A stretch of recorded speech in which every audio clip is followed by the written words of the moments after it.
Hello दोस्तों, आप सभी को मेरा राम राम। हम इंडियन हिस्ट्री में राष्ट्रवादी आंदोलन कर रहे थे, जिसमें पिछली क्लास में हमने सरदार वल्लभ भाई पटेल तक कर लिया है और आज हम फिर जवाहरलाल नेहरू करेंगे। ठीक है, हमारा तीसरा राष्ट्रीय आंदोलन के नेता है जवाहरलाल नेहरू। जवाहरलाल नेहरू, ठीक है, जवाहरलाल नेहरू करेंगे। ओके, जन्म इनका हुआ 14 नवंबर 1889 को। जन्म 14 नवंबर 1889 को और मृत्यु हुई 15 मई 1964 को।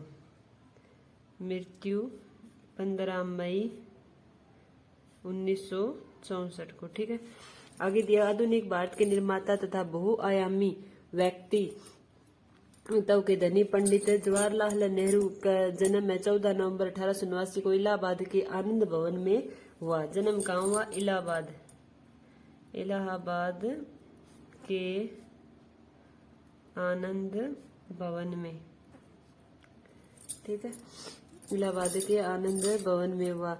इनके पिता मोतीलाल नेहरू शहर में एक नामी वकील थे। जवाहरलाल नेहरू की माता का नाम स्वरूप रानी था। पिता मोतीलाल के पिता कौन थे? पिता मोतीलाल नेहरू, पिता मोतीलाल नेहरू और माता है वो स्वरूप रानी। माता स्वरूप रानी, ठीक है।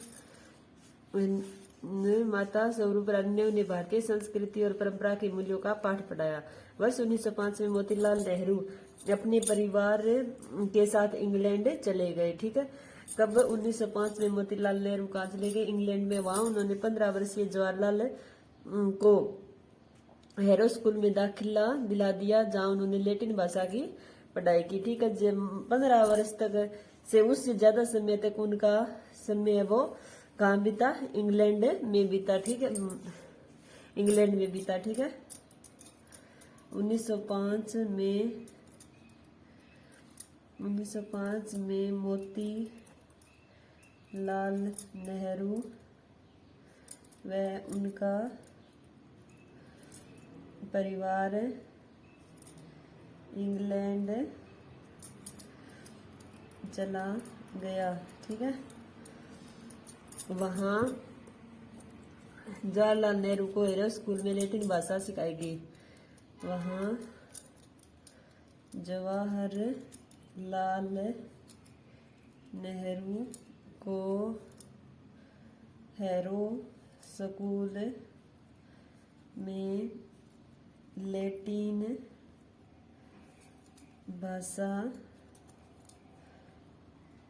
सिखाई गई। ठीक है, लैटिन भाषा सिखाई। बाद में उन्होंने हैरो छोड़ दिया और अक्टूबर 1907 के प्रारंभ में TNT कॉलेज कैम्ब्रिज में प्रवेश ले लिया। कैम्ब्रिज में उनका सारा समय अध्ययन, खेलों और मनो विनोद में व्यतीत होता था, किंतु बाल गंगाधर तिलक और अरविंद घोष के नेतृत्व में चल रही राजनीतिक उथल पुथल से उनका मन व्यथित हो उठा।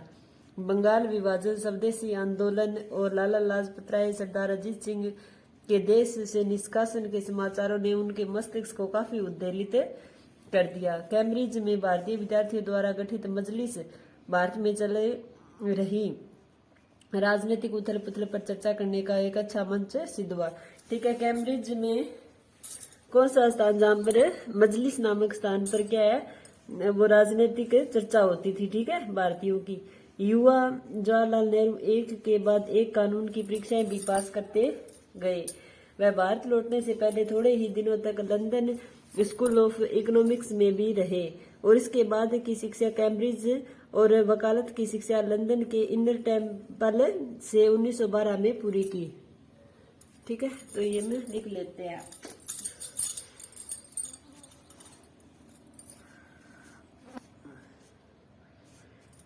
कैम्ब्रिज में वकालत की शिक्षा की और लंदन स्कूल ऑफ इकोनॉमिक्स में रहे। ठीक है, कैम्ब्रिज से वकालत की शिक्षा ग्रहण की। वह लंदन स्कूल ऑफ इकोनॉमिक्स में भी रहे।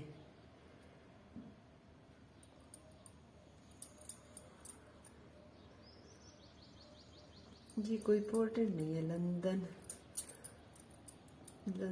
स्कूल ऑफ इकोनॉमिक्स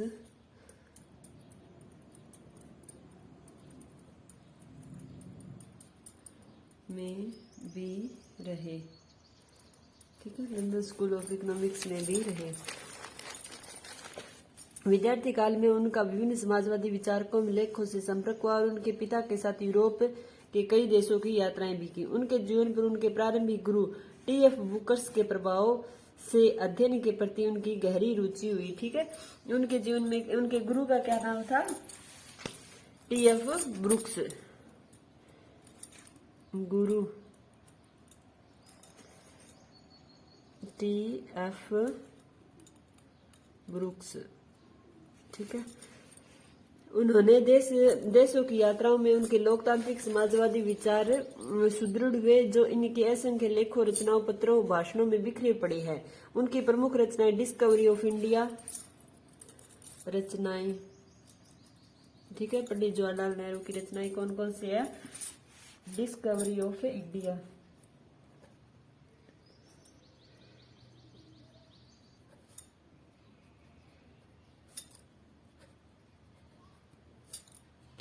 उन्नीस 1946 में लिखी। ठीक है, एन ऑटोबायोग्राफी,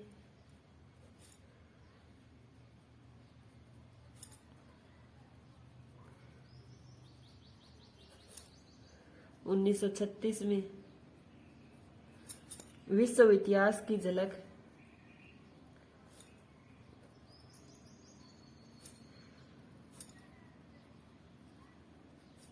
उन्नीस 1939 में। ठीक है, आगे है इंग्लैंड से 1912 में वापस आने पर जवाहरलाल नेहरू ने इलाहाबाद उच्च विद्यालय से वकालत शुरू की। इंग्लैंड से भारत कब वापस आए? 1912 में। इंग्लैंड से भारत वापस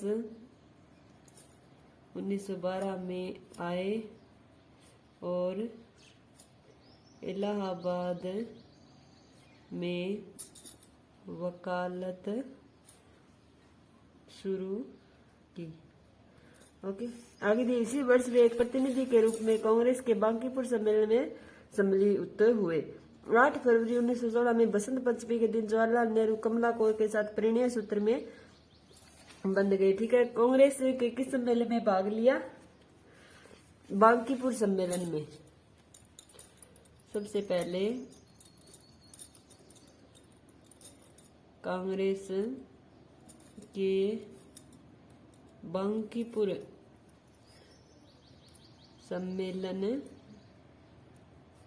में भाग लिया। ठीक है, भाग लिया। और विवाह कब हुआ? विवाह है कमला कौर से। ठीक है, कमला कौर से 8 फरवरी 1916 को बसंत पंचमी के दिन। ठीक है, पंचमी के दिन। बाद में उन्होंने कांग्रेस की गतिविधियों में भाग लेने के लिए कांग्रेस पार्टी की सदस्यता ग्रहण कर ली। जब भारतीय मजदूरों के लिए फिजी अनुबंध प्रणाली के विरुद्ध आंदोलन था दक्षिणी अफ्रीका अथवा फिजी आंदोलन का चला था दक्षिणी अफ्रीका में अथवा दक्षिणी अफ्रीका भारतीय मामले जैसे विशेष अवसर आए तो उन्हें अपने पूरे मनोयोग से उनसे जुड़ गए और उन्होंने लगन और निष्ठापूर्वक कार्य किए। जब लोकमान्य तिलक की रिहाई के बाद भारत में राजनीतिक संघर्ष अपने जड़ें जमा रहा था, तभी जवाहरलाल नेहरू, बाल गंगाधर तिलक, श्रीमती एनी बेसेंट द्वारा आरंभ किए गए होम रूल लीग में शामिल हो गए। दक्षिण अफ्रीका में रंग भेद की घृणित प्रथा के विरुद्ध गांधी जी की लड़ाई से वे काफी प्रभावित थे और नेहरू की गांधी जी से प्रथम भेंट कांग्रेस के 1916 लखनऊ अधिवेशन में हुई। ठीक है, ये इंपॉर्टेंट है, लिख लेते हैं। गांधी से भेंट, गांधी से भेंट 1916 लखनऊ अधिवेशन में, 1916 लखनऊ अधिवेशन में। ठीक है, आगे दिया हुआ है वे गांधी से अत्यधिक प्रभावित हुए। वह विशेष रूप से कृषक आंदोलन से प्रभावित हुए जिसका नेतृत्व गांधी जी ने बिहार के चंपारण में 1917 में किया। ठीक है, कृषक आंदोलन से प्रभावित हुए भी गांधी जी को प्रभावशाली थे जहां पर रहे हो। प्रथम विश्व युद्ध के पश्चात भारत में स्व शासन के लिए राजनीतिक आशाएं बढ़ गई थी, किंतु इन बढ़ती हुई आशाओं पर उस समय तुषारपात हो गया जब ब्रिटिश सरकार ने दमनकारी और क्रूरता भरा रॉलेट अधिनियम लागू किया। इसके विरोध में महात्मा गांधी के आह्वान पर सत्याग्रह के रूप में सारे भारतवर्ष में भारी विरोध और प्रदर्शन हुए। जलियांवाले बाग में नरसंहार की भयावह घटना और ऐसी अन्य दुर्भाग्यपूर्ण घटनाओं से जवाहरलाल नेहरू इतने आंदोलित हुए कि उन्होंने वकालतें छोड़ दी। वे जीवन भर आराम छोड़कर कांग्रेस के सक्रिय कार्यकर्ता और गांधी जी के सिपहसालार बन गए। जुलाई 1920 में वे इलाहाबाद जिला कांग्रेस समिति के उपाध्यक्ष चुने गए। तो ये लिख लेते हैं, कांग्रेस समिति के उपाध्यक्ष कब बने? जुलाई 1920 को। जुलाई 1920 को इलाहाबाद जिला कांग्रेस समिति के उपाध्यक्ष। इलाहाबाद जिला कांग्रेस समिति के उपाध्यक्ष बने। ठीक है, आगे दिया हुआ है, उन्होंने 1920 में उत्तर प्रदेश के प्रतापगढ़ जिले में पहले किसान मार्च का आयोजन किया। ठीक है, सबसे पहले किसान मार्च का आयोजन कहाँ से किया? 1920 में। 1920 में उत्तर प्रदेश के प्रतापगढ़ जिले, उत्तर प्रदेश के प्रतापगढ़ जिले में से सबसे पहले किसान आंदोलन या मार्च, ठीक है, शुरू किया। ठीक है, शुरू किया। आगे दिया हुआ है, गांधी ने 20 सितंबर 1920 से हड़ताल और असहयोग आंदोलन प्रारंभ कर दिया। नेहरू जी ने भी इसमें भागीदारी ली और दिसंबर 1921 को पहली बार उन्होंने जेल यात्रा की। सबसे पहली बार जेल नेहरू कब गए? 1921 को, दिसंबर 1921 को। दिसंबर 1921 को पहली बार जेल गए नेहरू जी। ठीक है, आगे दिया हुआ, ऐसे योग आंदोलन वापस लिए जाने के बाद नेहरू जी जेल से रिहा कर दिए गए। इसके बाद एक वर्ष 1922 में नेहरू जी इलाहाबाद के महापौर रहे। ठीक है, इलाहाबाद के महापौर कब बने नेहरू जी? 1922 को। 1922 को नेहरू इलाहाबाद के महापौर नियुक्त हुए। ठीक है, पौर नियुक्त हुए। आगे दिया 1923 में ऑल इंडिया कांग्रेस पार्टी के जनरल सेक्रेटरी भी नियुक्त हुए। ठीक है, ये सारे क्वेश्चन इंपोर्टेंट है। ठीक है, 1923 को, और वो भी लगातार 21, 22, 23। 1923 को ऑल इंडिया कांग्रेस कमेटी के जनरल सेक्रेटरी नियुक्त हुए।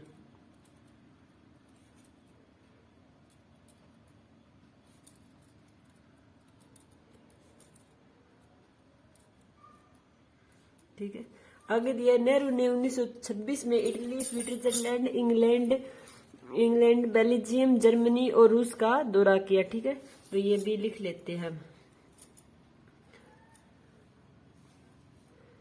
1926 में नेहरू ने इटली,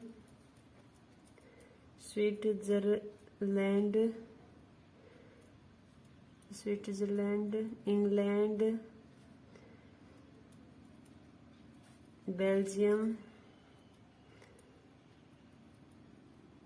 जर्मनी व रूस का दौरा किया। ठीक है, आगे दिया, वर्ष 1926 के अंत में बर्लिन की एक लघु यात्रा के दौरान जवाहरलाल नेहरू को फरवरी 1927 में ब्रुसेल्स में गुलाम देशों के प्रस्तावित सम्मेलन के संबंध में पता चला।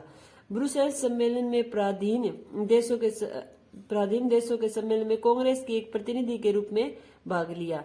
ब्रुसेल्स सम्मेलन ने जो नेहरू जी की राजनीतिक विचारधारा के विकास में मील का पत्थर साबित हुआ, में वह पहली बार अंतर्राष्ट्रीय ख्याति प्राप्त व्यक्तियों के संपर्क में आए। ठीक है, अंतर्राष्ट्रीय ख्याति प्राप्त व्यक्तियों के सम्मेलन में किसके दौरान आए? ब्रुसेल्स सम्मेलन के दौरान। तो लिख देते हैं नेहरू अंतर्राष्ट्रीय ख्याति प्राप्त व्यक्तियों में आए ब्रुसेल्स सम्मेलन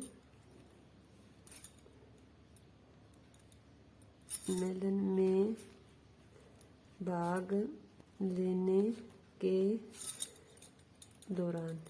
ठीक है, दौरान आगे दिया हुआ है, कांग्रेस ने औपनिवेशिक तथा आश्रित देशों की कुछ समस्याओं को समझने में उनकी सहायता की। अपनी यूरोप यात्रा के अंतिम चरण में जवाहरलाल नेहरू नवंबर 1927 में अक्टूबर समाजवादी क्रांति की 10वीं वर्षगांठ पर मॉस्को पहुंचे। मॉस्को कब गए? 1927 में। उनकी विदेश यात्राएं विशेषतः ब्रुसेल्स सम्मेलन में उनका भाग लेना, तत्पश्चात उनकी मॉस्को यात्रा में उन्हें विश्वास हो गया कि भारत के लिए समाजवादी व्यवस्था की आवश्यकता है। ठीक है, दौरान ब्रुसेल्स सम्मेलन हो गया। फिर कहाँ गए? 1927 में मॉस्को। ये कब है? 1926 यार 1927 में मॉस्को गए। भारत के लिए समाजवादी व्यवस्था आवश्यक बताई। ठीक है, ये इम्पोर्टेंट है। भारत के लिए समाजवादी व्यवस्था आवश्यक बताई है। ठीक है, भारत के लिए समाजवादी व्यवस्था आवश्यक है। किसने कहा? नेहरू ने। ठीक है, दिसंबर 1927 में जवाहरलाल नेहरू उस समय मद्रास पहुंचे। ठीक है, दिसंबर में कहाँ पहुंचे? मद्रास। जब वह कांग्रेस का अधिवेशन हो रहा था। भारत के लिए पूर्ण स्वतंत्रता और डोमिनियन का दर्जा दिए जाने के विवाद को जवाहरलाल नेहरू ने उस समय एक नई दिशा दी, जब उन्होंने मद्रास में कांग्रेस की बैठक में 27 दिसंबर 1927 को उस प्रसिद्ध संकल्प को प्रस्तुत किया, जिसमें कहा गया था कि कांग्रेस की घोषणा करती है। क्या कहा? कांग्रेस घोषणा करती है कि भारतीय जनता का ध्येय पूर्ण राष्ट्रीय स्वतंत्रता प्राप्त करना है। 1928 में लखनऊ में साइमन कमीशन के खिलाफ एक जुलूस का नेतृत्व करते हुए उन पर लाठीचार्ज हुआ और 29 अगस्त 1928 को सर्वदलीय सम्मेलन में भाग लिया और भारतीय संवैधानिक सुधार की नेहरू रिपोर्ट पर अपने हस्ताक्षर किए। उसी वर्ष उन्होंने भारतीय स्वतंत्रता लीग की स्थापना की और एवं उसके महासचिव बने। इस लीग का मुख्य उद्देश्य भारत को ब्रिटिश साम्राज्य से पूर्णतः अलग करना है। ठीक है, तो ये में लिख लेते हैं। कांग्रेस के मद्रास अधिवेशन में भाग लिया। ठीक है,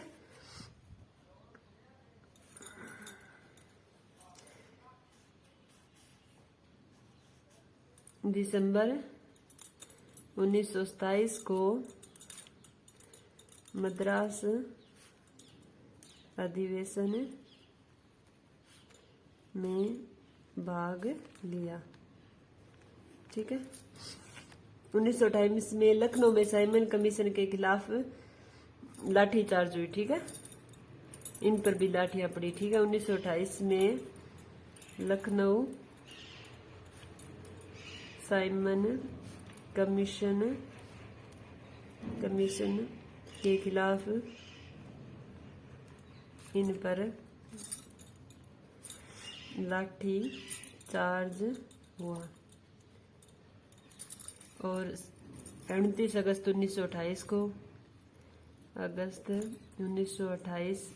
को सर्वदलीय सम्मेलन में भाग लिया और भारतीय संवैधानिक सुधार की नेहरू रिपोर्ट पर अपने हस्ताक्षर किए। इसी वर्ष यानी 1928 में उन्होंने भारतीय स्वतंत्रता लीग की स्थापना की। 1928 में भारतीय स्वतंत्रता लीग की स्थापना की, ठीक है। और वह इसके महासचिव बने, वह इसके महासचिव बने, ठीक है, महासचिव बने। इस लीग का मुख्य उद्देश्य भारत को ब्रिटिश साम्राज्य से पूर्णतः अलग करना था। गांधी के प्रस्ताव पर जवाहरलाल नेहरू को 1929 में लाहौर अधिवेशन का अध्यक्ष बनाया गया, ठीक है। गांधी के प्रस्ताव पर लाहौर अधिवेशन का अध्यक्ष बने। गांधी के प्रस्ताव पर लाहौर अधिवेशन 1929 के अध्यक्ष चुने गए, ठीक है। आगे दिसंबर 1929 के अंत में लाहौर में कांग्रेस के द्विवार्षिक अधिवेशन में जवाहरलाल नेहरू का समाजवादी सिद्धांत सार्वजनिक रूप से मुखरित हुआ, इसलिए उन्होंने ब्रिटिश साम्राज्य में पूर्ण स्वतंत्रता के आह्वान को दोहराया। पूर्ण राष्ट्रीय स्वतंत्रता के प्रस्ताव को दोहराया गया और कांग्रेस के लाहौर अधिवेशन में 31 दिसंबर 1929 को आधी रात को इसे पारित कर दिया गया। पूर्ण राष्ट्रीय स्वतंत्रता के प्रस्ताव को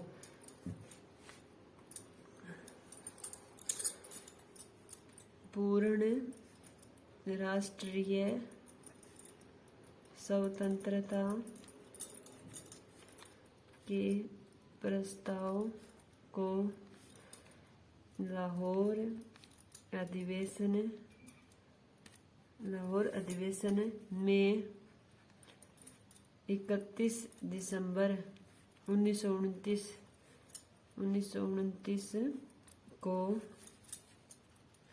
पारित कर दिया गया, ठीक है। आगे दिया हुआ है पारित कर दिया। पूर्ण राष्ट्रीय स्वतंत्रता के आह्वान ने संपूर्ण देश में एक नई जोश का संचार कर दिया। लाहौर में रावी नदी के किनारे जवाहरलाल नेहरू ने कांग्रेस अध्यक्ष की हैसियत से राष्ट्र ध्वज फहराया, ठीक है। राष्ट्र ध्वज कहाँ फहराया जवाहरलाल नेहरू ने? जवाहरलाल नेहरू ने कांग्रेस अध्यक्ष के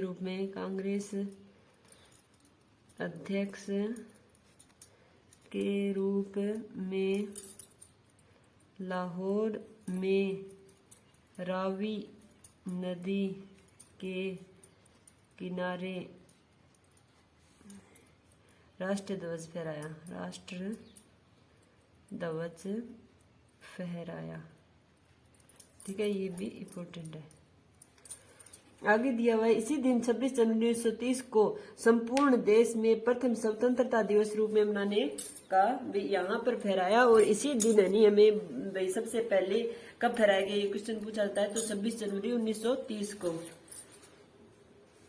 26 जनवरी 1930 को प्रथम स्वतंत्रता दिवस मनाने के रूप में आह्वान किया। और इसी दिन 26 जनवरी 1930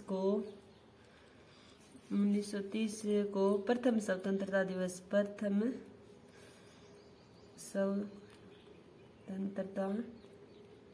दिवस मनाने का आह्वान किया।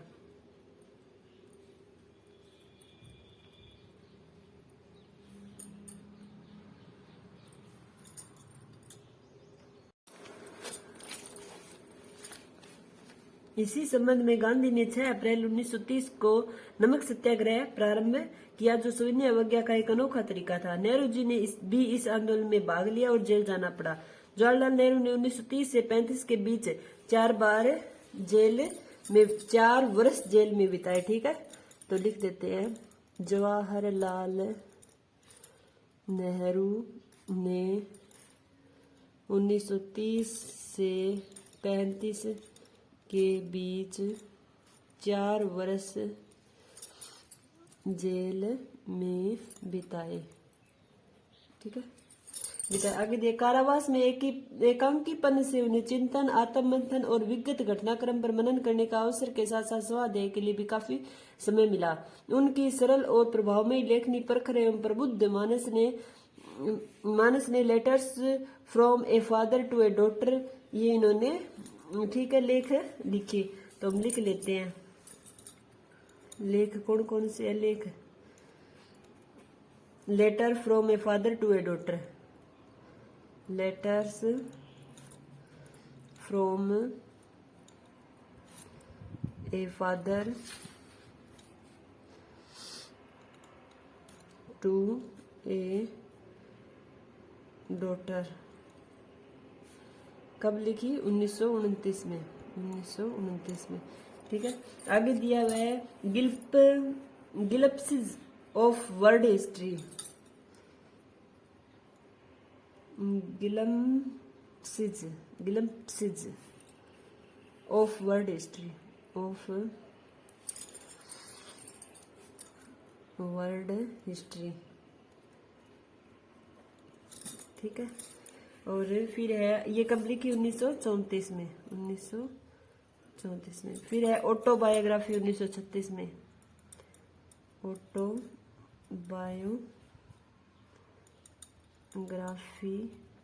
1936 में।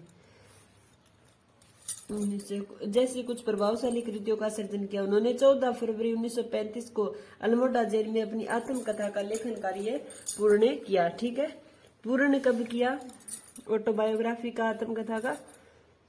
जबकि पूर्ण 14 फरवरी 1935 को, नहीं ये तो हो रहा है, ये तो 36 में। अच्छा लिख लेते हैं 14 फरवरी 1935 को अल्मोड़ा जेल में अपनी आत्मकथा का लेखन कार्य पूर्ण किया, का लेखन कार्य पूर्ण किया। ठीक है, आगे दिया है कांग्रेस के लाहौर अधिवेशन पूर्ण राष्ट्रीय स्वतंत्रता की घोषणा के लिए उल्लेखनीय था, किंतु मार्च 1931 में कराची में हुए कांग्रेस अधिवेशन में जवाहरलाल नेहरू का समाजवादी चिंतन उनके मौलिक विचारों संबंधी संकल्प में साकार हुआ। वस्तुतः यह संकल्प स्वतंत्र भारत के संविधान में प्रतिष्ठापित पंथ निरपेक्ष समाजवादी और लोकतांत्रिक राज्य के आदर्शों और उद्देश्यों का पूर्वाभास था।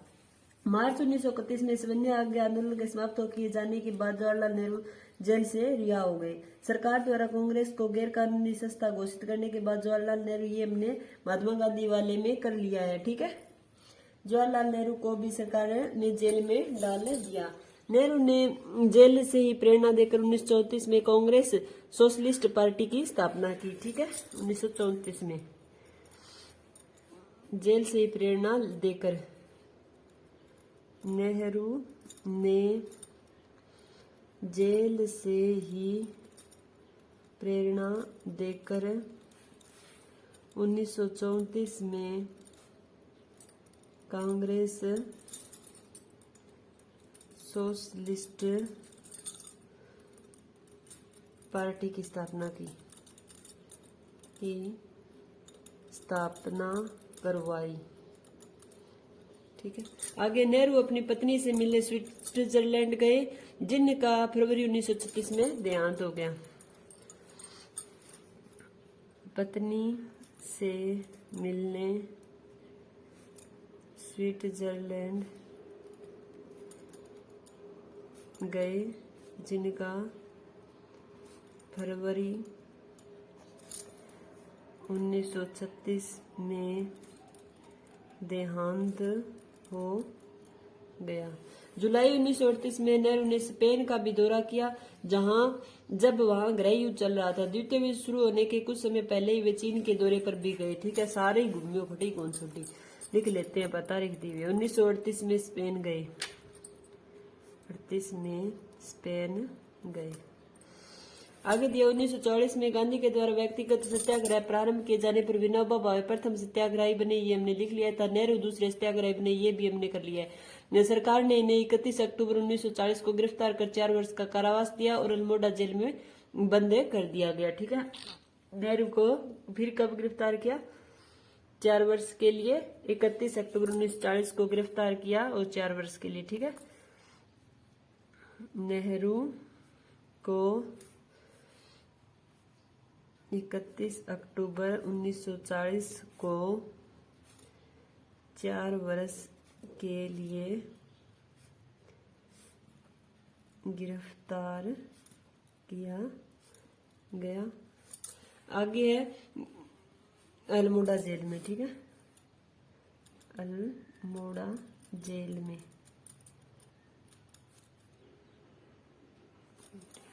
आगे दिया हुआ है जिन्हें क्रिप्स मिशन के समय 1941 में रिहा कर दिया, परंतु 1941 में रिहा कर दिया, परंतु क्रिप्स मिशन के समय 1941 में रिहा कर दिया गया। आगे दिया हुआ है रिहा कर दिया। कांग्रेस ने क्रिप्स मिशन के प्रस्ताव को ठुकरा दिया। पता है, मैं 7 अगस्त 1942 को मुंबई में अखिल भारतीय कांग्रेस कमेटी की बैठक में पंडित जवाहरलाल ने ऐतिहासिक संकल्प भारत छोड़ो उकत को कार्यान्वित करने का लक्ष्य निर्धारित किया। 8 अगस्त 1942 को भारत छोड़ो छेड़ दिया गया।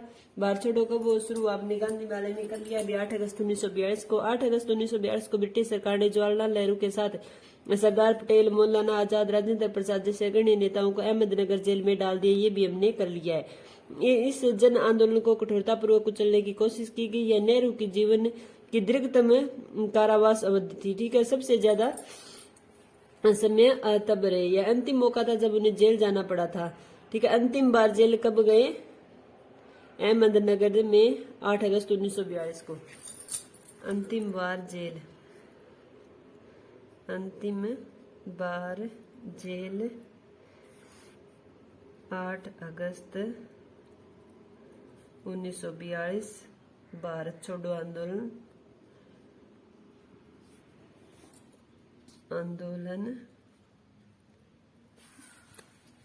भारत छोड़ो आंदोलन के दौरान अहमदनगर जेल में, अहमदनगर जेल में, ठीक है।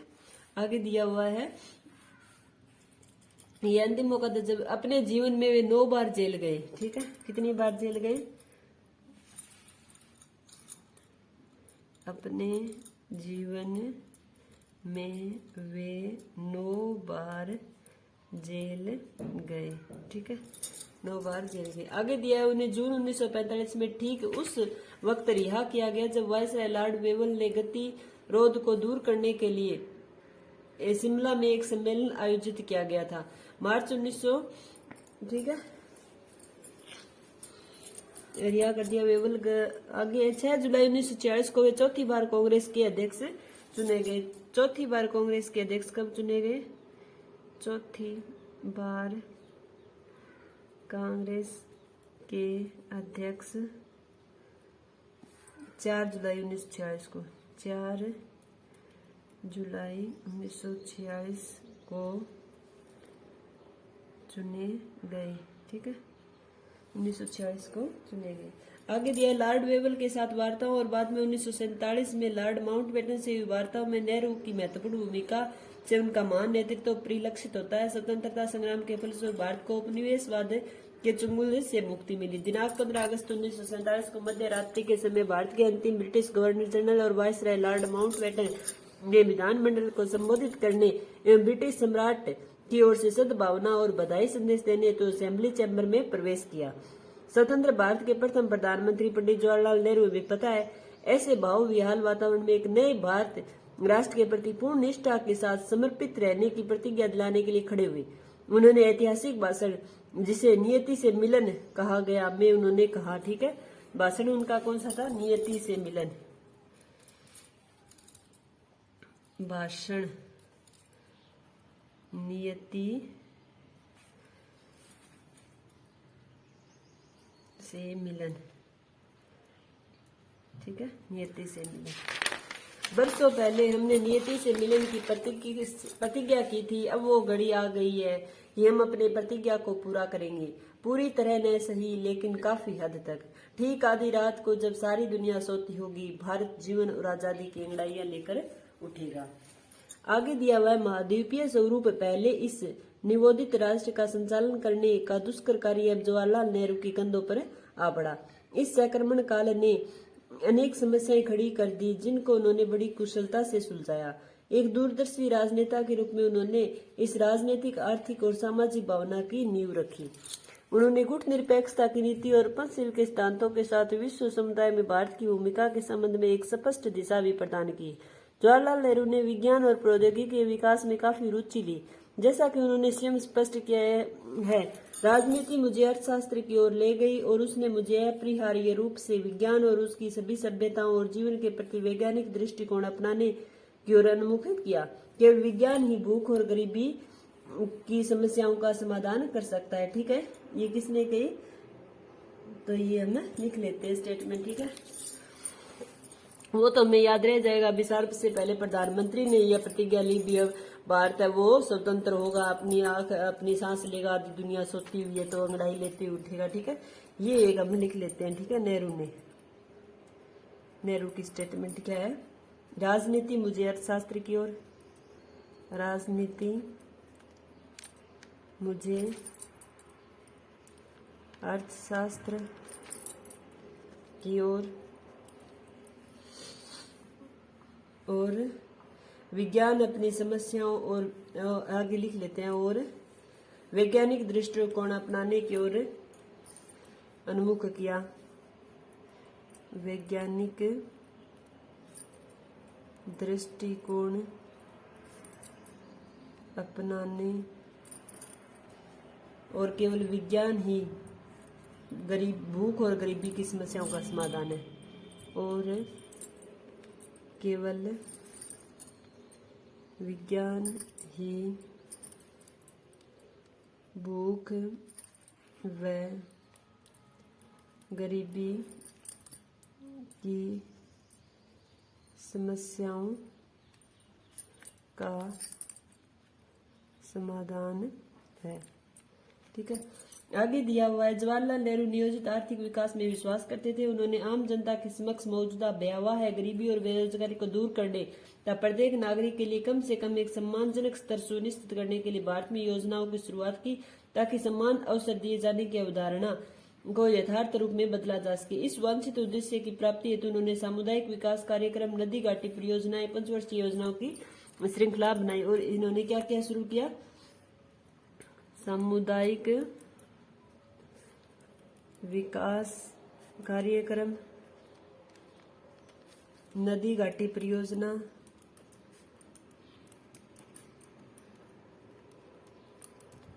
योजनाएं और पंचवर्षीय योजनाएं शुरू की। वह पंचवर्षीय योजनाएं शुरू की। ठीक है, पंडित नेहरू ने 1950 के प्रारंभ में योजना आयोग का गठन करके एक नए युग का सूत्रपात किया। ठीक है, 1950 में नेहरू ने योजना आयोग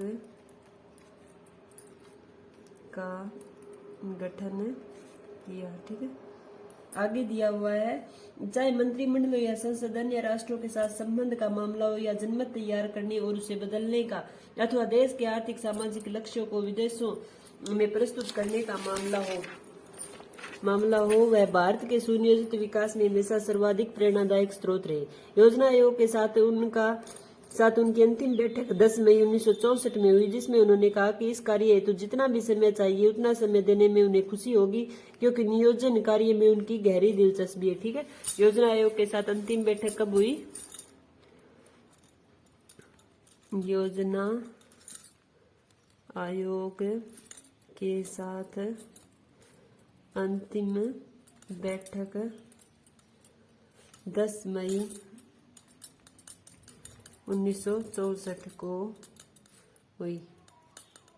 ठीक है, आगे दिया हुआ है, पंडित नेहरू ने कला, संस्कृति और साहित्य में भरपूर संरक्षण प्रदान किया। वह बच्चों के प्रति बेहद स्नेह रखे। बच्चे उन्हें स्नेहपूर्वक चाचा नेहरू कहते थे। उन्हें भली भांति ज्ञात था कि अब आज के बच्चे ही कल के नागरिक है, इसलिए उन्होंने समाज में उनके सर्वांगीण विकास में गहरी रुचि ली। भारत माता के लाडले सपूत जवाहरलाल नेहरू का 27 मई 1964 को देहावसान हो गया। ये हमने पहले ही लिख लिया, 27 मई 1964 को इनकी मृत्यु हो गई। वह हमारे लिए एक समृद्ध विरासत छोड़ गए जो आज भी हमारे लिए सहायक है। यद्यपि नेहरू स्वभाव और प्रवृत्ति से विश्व बंधुता में विश्वास रखते थे, फिर भी अपने देश की मिट्टी और लोगों से बेहद प्यार करते थे। उनकी वसीयत में जो इच्छा व्यक्त की गई है उनसे उसके भारत के प्रति पूर्णतः समर्पित होने व अपने देशवासियों के प्रति अगाध प्रेम का पता चलता है। उनकी इच्छा का सम्मान करते हुए उनकी राख को हिमालय सहित देश भर में आकाश से बिखार दिया गया और इसे पवित्र नदी गंगा में भी प्रभावित किया था। ठीक है, उनकी राख को पूरे भारत में बिखेरा गया था। ठीक है, लिख लेते हैं, नेहरू की राख को हिमालय सहित पूरे भारत में बिखेरा गया। आगे दिया हुआ है, पंडित नेहरू अपनी श्रद्धांजलि अर्पित करते हुए कहते हैं, पंडित नेहरू को अपनी श्रद्धांजलि अर्पित करते हुए लाल बहादुर शास्त्री, जिन्होंने उनके बाद प्रधानमंत्री का पद ग्रहण किया, ने उन्हें एक ऐसा असाधारण व्यक्तित्व बताया जिसने सर्वाधिक ख्याति प्राप्त की। विश्व भर में उन्हें स्वतंत्रता संग्राम में संग्रहित व्यक्तियों के लिए उनका नाम आशा और प्रेरणा का प्रतीक है। लाल बहादुर शास्त्री ने क्या कहा? असाधारण व्यक्तित्व। ठीक है, लाल बहादुर शास्त्री ने उन्हें असाधारण व्यक्तित्व कहा। ठीक है, भारत के अंतिम ब्रिटिश गवर्नर जनरल व वायसराय लॉर्ड माउंटबेटन ने पंडित नेहरू को इतिहास की महान हस्तियों में से एक बताया। वह अत्यधिक विशाल हृदय और भारतीय स्वतंत्रता संग्राम के महान सेनानी थे। ठीक है, माउंटबेटन ने विशाल हृदय वाले व भारतीय स्वतंत्रता संग्राम के महान सेनानी, विशाल हृदय व विशाल हृदय व भारतीय स्वतंत्रता संग्राम के महान सेनानी। ठीक है, आगे दिया, तत्कालीन लोकसभा अध्यक्ष सरदार हुकम सिंह ने पंडित नेहरू के प्रति अपनी भावभीनी श्रद्धांजलि देते हुए कहा, जवाहरलाल नेहरू आधुनिक भारत के निर्माता थे। उनका संपूर्ण, ये किसने कहा है? सरदार हुकम सिंह ने। ठीक है, लिख लेते हैं, ये भी इम्पोर्टेंट है ये सारी स्टेटमेंट। ठीक है, ये लोकसभा अध्यक्ष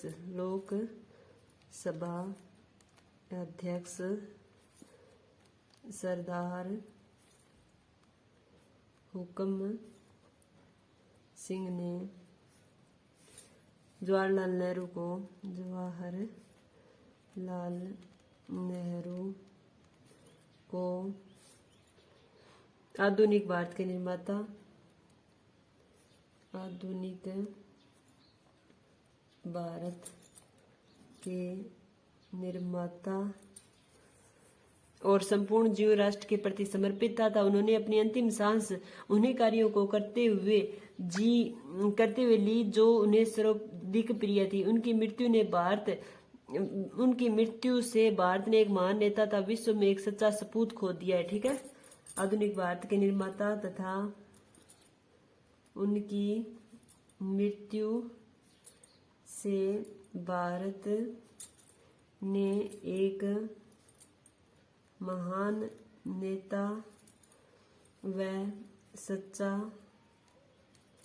सपूत खो दिया है, जो सर्वत्र शांति, न्याय और मानव मर्यादा का सबसे प्रबल समर्थक था। ठीक है, इस प्रकार हमारा पंडित जवाहरलाल नेहरू आज पूरा हो गया है। और फिर हम भीमराव अंबेडकर करेंगे, जो कि हमारा लास्ट नहीं है। भीमराव अंबेडकर के बाद है वो अब्दुल कलाम है।